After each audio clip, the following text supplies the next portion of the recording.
Pakistan rangers Sindh और Sindh police का खुफिया मालूमात की बुनियाद पर कराची थाना बिन कासिम के इलाके में मुश्तरका ऑपरेशन अलहदगी पसंद कल अदम जमात से ताल्लुक़ रखने वाले शरपसंद मुल्ज़िम अताउल्लाह शर की मौजूदगी की इत्तला पर अमल बनाया गया। ऑपरेशन के नतीजे में अलहदगी पसंद कल अदम जमात से ताल्लुक़ रखने वाले 2 मुल्ज़िमान जाहिद अली मक्सी और अब्दुल गफूर को गिरफ्तार कर लिया। मुल्ज़िमान के कब्ज़े से एक अदद मोबाइल फ़ोन बरामद कर लिया गया है। गिरफ्तार मुल्ज़िमान 27 अप्रैल और 22 जून 2025 के दौरान एहतजाज, सरकारी अमलाक और गाड़ियों को नुकसान पहुँचाने में मुलव्वस हैं।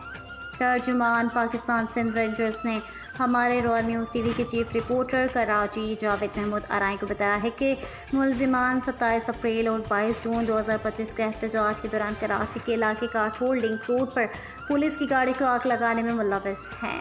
मुल्ज़िमान के मज़ीद 6 साथी कानून नाफिज करने वाले इदारों के हाथों पहले ही गिरफ्तार हो चुके हैं। गिरफ्तार मुल्ज़िमान को बरामद शुदा सामान मज़ीद कानूनी कार्रवाई के लिए पुलिस के हवाले कर दिया गया।